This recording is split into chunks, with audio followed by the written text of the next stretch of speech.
oleh Pak Jokowi mundur atau terus? Biar resign, jadi biar MPR mengambil alih bagaimana caranya. Tapi saya kira dia bermartabat, jadi sudah berusaha segala macam, tapi keadaan malah makin buruk ya. Sekarang aja kan ekonomi sudah turun 5 minus ya, dan lain-lain lah ya. Jadi sebaiknya turun.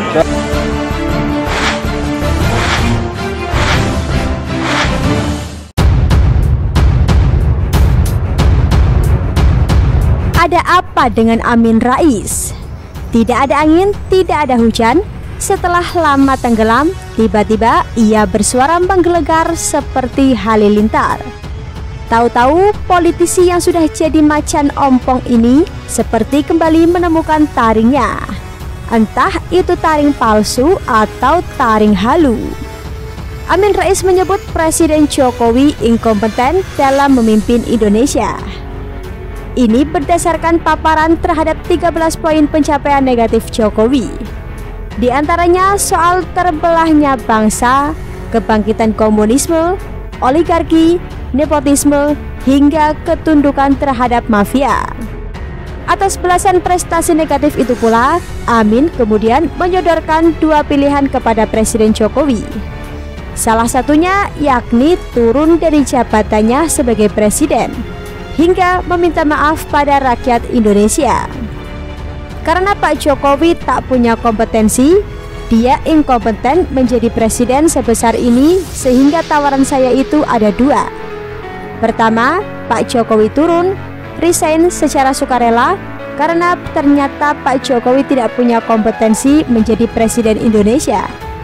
Kata Amin dalam acara Risalah tentang pilihan buat Pak Jokowi mundur atau terus di Resto Pulau 2 Jakarta, Kamis 13 Agustus 2020.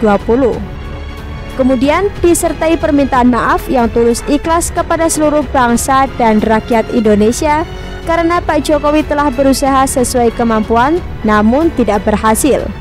Lanjut Amin. Kendati meminta Jokowi turun, namun Amin masih memiliki opsi lain. Amin berujar mantan gubernur DKI Jakarta itu bisa saja terus menjabat asal ia mau banting setir kebijakan nasional yang marah kepada pembangunan nasional di segala bidang yang berasas Pancasila dan Undang-Undang Dasar 1945. Pilihan lain yang juga diberikan kepada Jokowi agar ia tak harus sampai turun dari jabatannya asalkan Jokowi mau merombak atau reshuffle separuh menterinya di kabinet yang dinilai tidak mumpuni.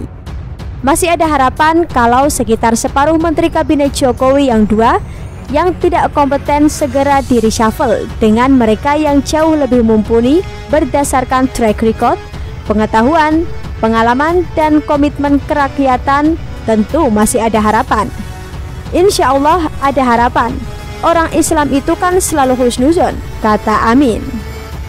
Dan pernyataan Amin itu langsung dibantah oleh juru bicara Presiden Fajrul Rahman yang ikut membalas kritikan yang dilontarkan oleh Amin Rais.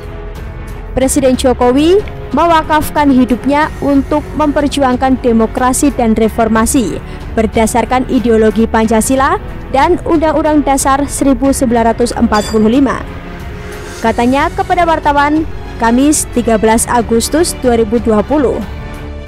Sehari sebelumnya, Amin Rais menggambarkan kondisi demokrasi era Jokowi dengan politik belah bambu, yaitu demokrasi yang memihak salah satu kelompok dan menjatuhkan kelompok lain.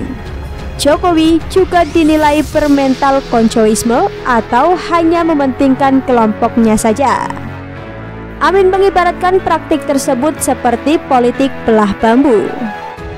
Politik belah bambu, menginjak sebagian dan mengangkat sebagian yang lain, kata Amin dalam sebuah video yang diunggah dalam akun Instagramnya pada Rabu 13 Agustus 2020 yang dikutip kompas.com atas izin tim Amin Rais.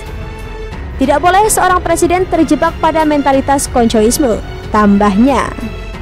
Menurutnya, dalam perkembangan politik, semestinya pemerintah menganut paham pro bono publico, yaitu untuk kepentingan masyarakat umum.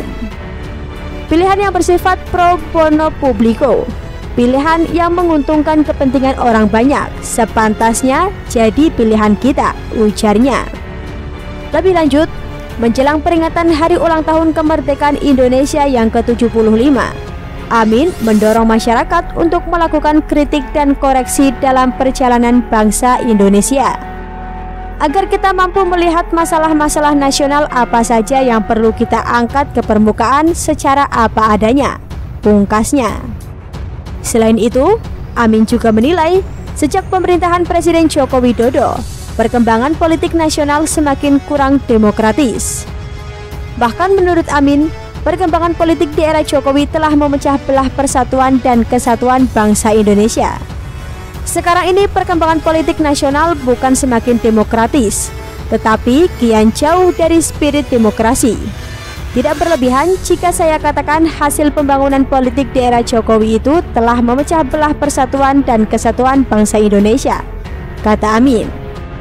Tudingan ngasal Amin itu sontak mendapat reaksi dari tenaga ahli utama KSP Doni Gahral Adian. Dengan telak dan tajam, Doni membantah tuduhan Amin Rais. Justru Amin Raislah yang menyangkal tuduhannya sendiri. Masih bebasnya Amin Rais mengkritik Presiden Jokowi dan pemerintah merupakan bukti tudingan Amin Rais tak sesuai dengan fakta. Tuduhan Amin Rais disangkal oleh kenyataan bahwa beliau sendiri bisa bebas mengkritik Jokowi, ucap Doni Gahral. Doni membantah bila Presiden Jokowi disebut memojokkan salah satu kelompok dengan politik belah bambu. Nyatanya, lanjut Doni, Amin Rais tak pernah dipojokkan atau dikriminalisasi meski kerap bersuara miring. Dalam demokrasi, oposisi biasa tapi tidak lantas kemudian menjadi musuh yang dipojokkan, seperti tuduhan Pak Amin Rais. Pak Amin Rais sendiri kan bersuara kritis, tapi kan tidak pernah kemudian dikriminalisasi, dipojokkan. Beliau sendiri selama ini kerap bersuara miring tapi tetap mendapatkan tempat, begitu. Jadi saya kira harus introspeksi terhadap dirinya sendiri, karena beliau sendiri kritis tapi tidak pernah dipojokkan, ujar Doni. Doni melanjutkan, Amin Rais menuduh Presiden Jokowi tanpa dasar alasan.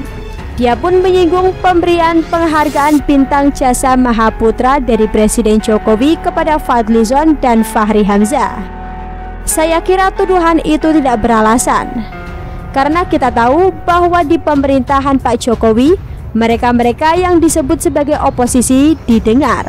Bahkan ada yang diundang ke istana, yang suara-suara miring ya terhadap pemerintah.